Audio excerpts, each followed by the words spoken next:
Après quelques semaines, c'était la chute d'Alger. La conquête se traîna encore une vingtaine d'années, jusqu'à ce qu'en décembre 1848, l'Algérie soit unilatéralement incorporée à la France, non comme colonie, mais en tant que partie intégrante de la nation, à l'égal de la Normandie ou de la Lorraine. Et ce serait pour l'avenir le départ de bien des problèmes. Cela signifiait en tout cas que la route de l'Algérie était ouverte à la convoitise des colons de la métropole.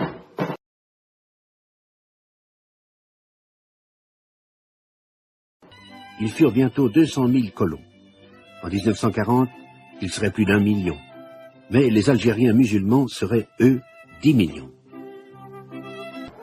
Car si les musulmans d'Algérie étaient de naissance sujets de la France, ils n'en étaient pas citoyens. De leur côté, les Français, comme tous les colons du monde, étaient persuadés que les indigènes ne pouvaient être qu'irrémédiablement paresseux et naturellement mauvais, faits seulement pour les tâches les plus serviles et ne comprenant que la manière forte. Toute idée de réforme était tout simplement ignorée.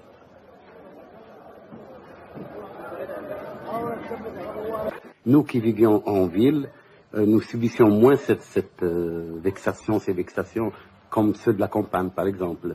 On était mélangés avec les Européens ici, mais il y avait une ségrégation raciale. Et le cinéma, il y avait quand même... on ne nous permettait pas d'entrer dans des... C'est un peu l'apartheid, si vous voulez. Dans des plages, quand on était dans des plages, on nous isolait, parfois on nous emmenait en prison parce qu'on a osé côtoyer les Européens. Enfin, en un mot, quand on colonise un pays, c'est devenir l'esclave de ses dominateurs. Ce que la France apporta de mieux à l'Algérie, ce fut sa culture.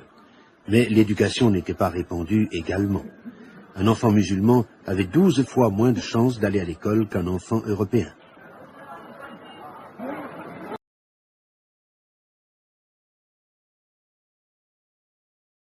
Ailleurs, les Européens confisquaient les meilleures terres, souvent sous le prétexte que le propriétaire arabe était un rebelle. Aux musulmans les terres pauvres, aux colons les beaux domaines.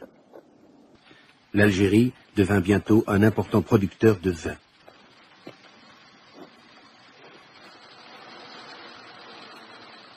En plus de la vigne, les subsides de l'État encourageaient les colons à cultiver les céréales, surtout le froment. Plus tard, la luzerne, les légumes et surtout les agrumes, oranges et citrons, ajoutèrent à la richesse.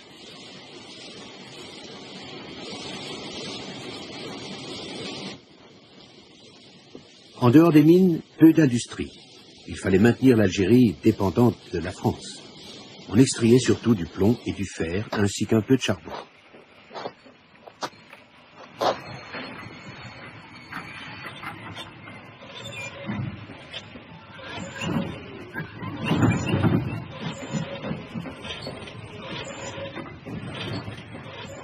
Le chômage était élevé pour les musulmans, et ceux qui travaillaient étaient mal payés.